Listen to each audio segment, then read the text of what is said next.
What's up, NBA fans? Welcome to another edition of the Wolves Wired podcast. I'm your host, Chetan Kohli, and today I'm excited to bring you guys an extra special episode. As we continue to break down the intense actions of the NBA playoffs, we have a very unique opportunity to get a different perspective of the game we all love.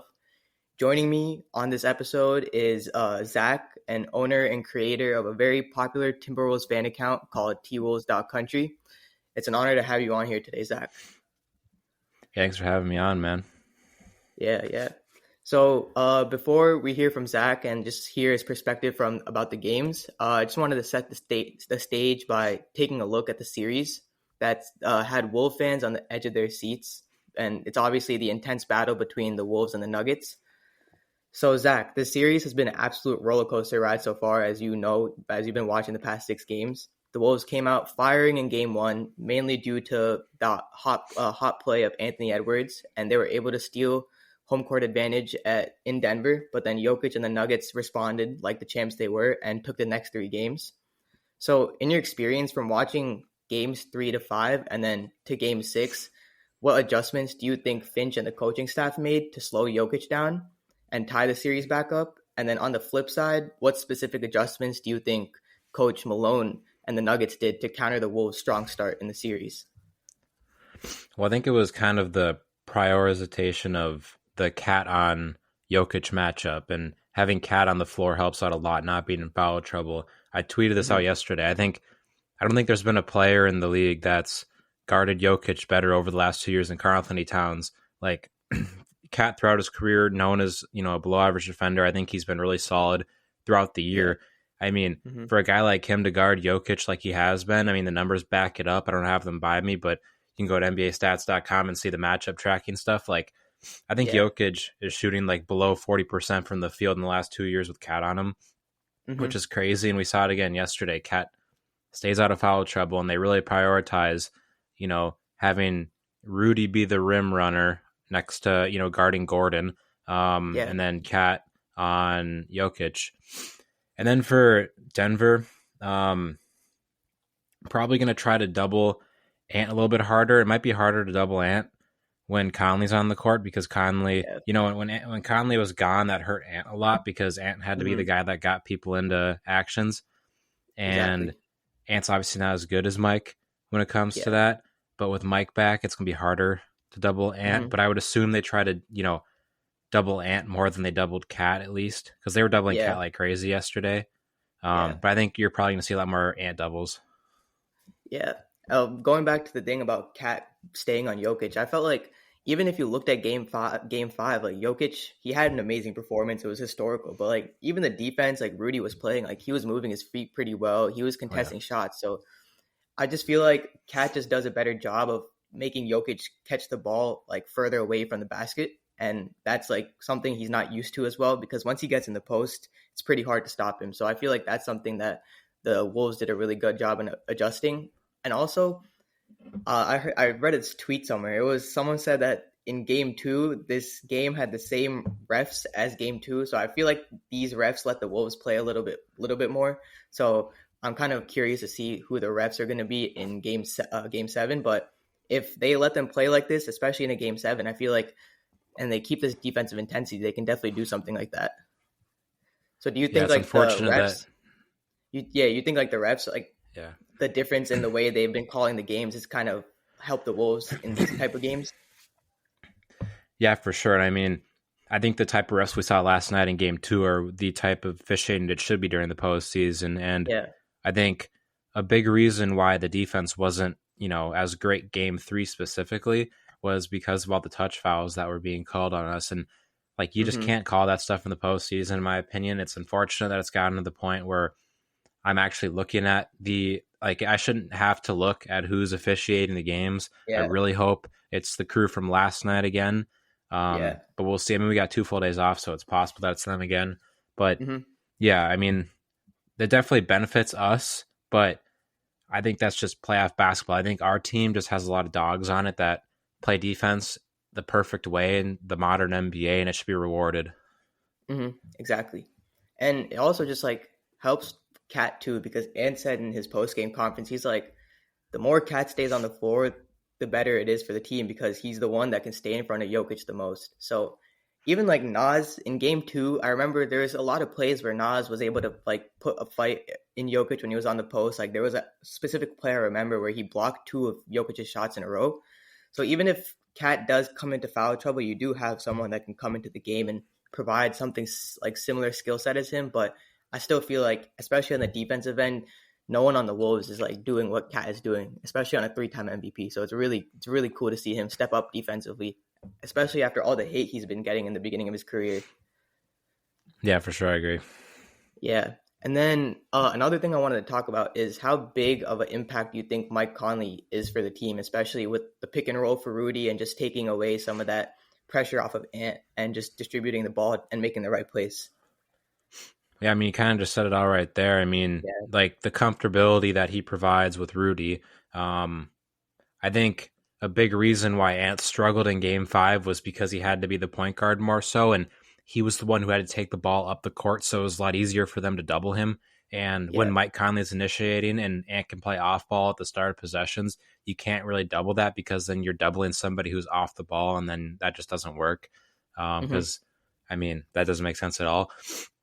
But yeah, I mean, Mike he adds like the flow to the offense he brings, the smart passing, the smart plays, just the veteran presence in general. He's a true point guard. He brings good floor spacing as well at that guard position. Just a really consistent overall player. He still brings it defensively, brings it energy wise. I just think he makes the team complete. Yeah, he does. He said that in his post game conference. He was like, I feel like when we have everyone playing, we just play like a complete team, and that's exactly what they did. And then going on to someone else who had like an amazing game is Jaden, and that's something that you especially have been wanting from him throughout these like consistently throughout the playoffs and throughout his regular season. So I just want you to talk about like how impressed you are with how Jaden played yesterday. I'm very impressed, and I mean, he's probably the ultimate reason why we won the game. Just how he came out in the first quarter with the offense, like the difference he makes just hitting an open 3 or 2 a game is crazy. It just opens up everything on the court for everybody else because what we've seen recently from him, especially in this series where he's struggled, because he's had a rough offensive series before game 6, where I think he was shooting like 38% from the field, 7 points per game. And he comes out, drops 21 yesterday.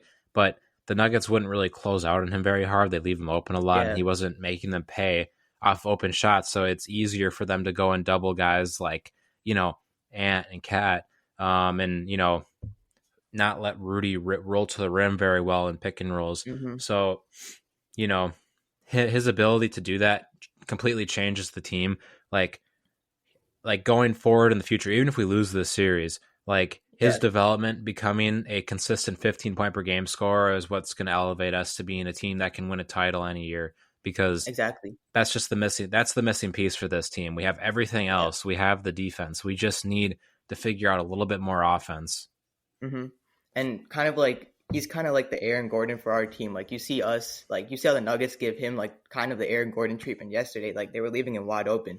So like Nuggets didn't really have that success in the playoffs until they got Gordon and he was that X factor. So I feel like Jaden's defense is already there, but if he steps up his game a little bit more and just not even making those contested shots, because he's pretty good at those fadeaways in the mid range. Like those are shots I never see him miss. But if he can make those corner threes, like 2 or 3 of those a game, then it just completely changes the offense as a whole. So that's something I want to see, that progression for him throughout his years in the league. And like you said, even if we lose this series, I really feel like my whole goal for this team after watching Game 5 was just to see their fight and see them try and force a Game 7 and fight through the adversity. I'm like really proud of seeing them do that. And again, like a lot of people are saying, Game 7, you never know what's going to happen. So all they got to do is go to Denver and then just play a full 48 minutes like they did last time. For sure. So another thing I wanted to talk about is the rebounding. I saw a big difference in rebounding from yesterday's game to like games 3 and 4, and that's mainly due to the Nuggets missing 60 shots. But if we rebound the ball and we put the Nuggets in transition like they do to us, how much do you think that helps the team as a whole?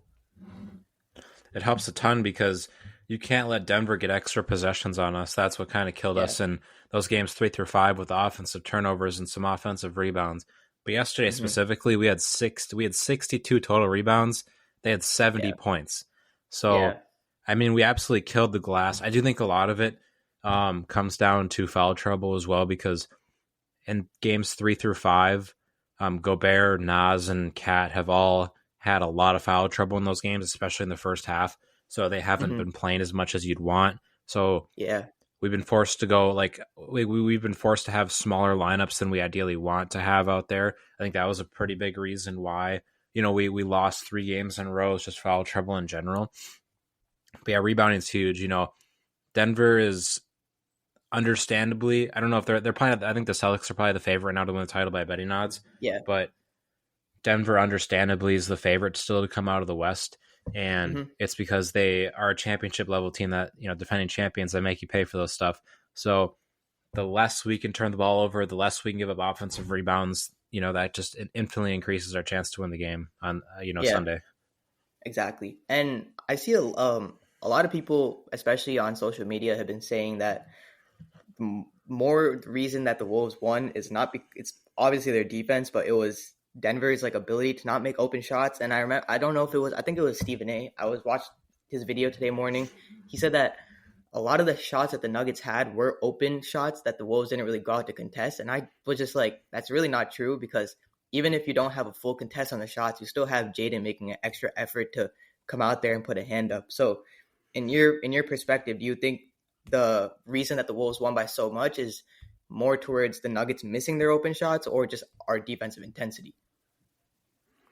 Definitely more defensive intensity. I mean, if they hit their open shots more so, maybe they lose by 20 instead of 45. I mean, Exactly. Yeah. they lost by so much. It's not like the open shot making was the only disparity here in the game. Hmm. That they definitely did miss a lot of open shots, but Yeah. I mean, they were being forced into a lot of looks. They were taking bad early transition threes, kind of like what we were doing in Game 4 specifically, Yeah. or no, Game 3 that was. But yeah, I think the defensive pressure was great all night long. It really kicked off after that first timeout, like 3 minutes in the game. We were down 9-2. Hmm. Finch told the guys no more time for mistakes, and I mean they Exactly. did exactly that. I think they won the quarter from that point on, They went on like a 32-5, yeah, it was a which is 32-5 run, insane. which is yeah, that's crazy. Yeah, they had But two yeah, separate 20-0 runs during the game. yeah, it's not you can't really put the full blame on just the Nuggets missing shots. And like you said, going to that 9-2 run in the beginning, like I don't know, probably like a lot of Wolves fans when I was watching the game and they went out on that 9-2 run, I was a little anxious there, like, oh, it's looking like the start of last couple of games. But then I feel like the coaching staff did a really good job of just hounding the guys and telling them like, you guys can't make no mistakes because it's a win or go home right now. So if you don't want to go home, just no wiggle room. And that's exactly what they came out and did. So it was really cool to see that.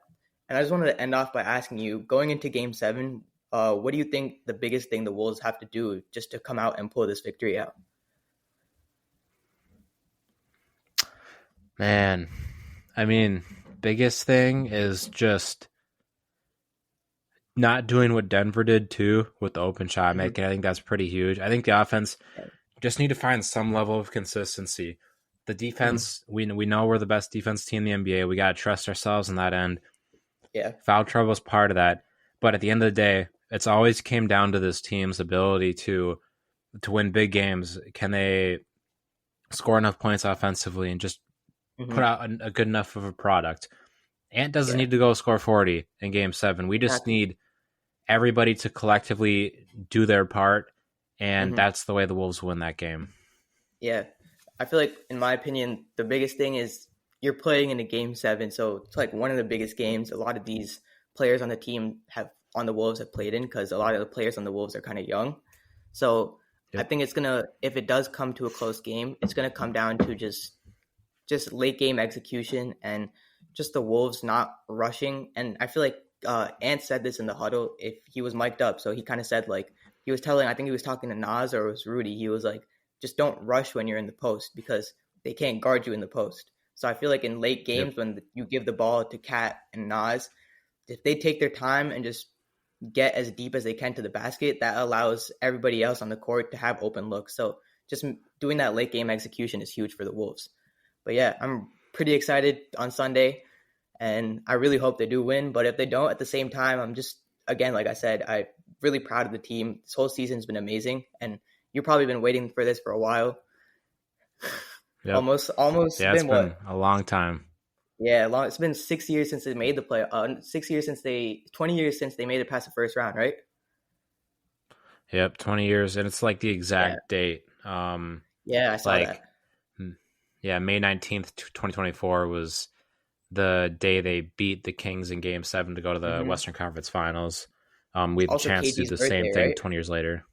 Yep. It's also KD's birthday, yeah. So big day for the Wolves on Sunday. Yep.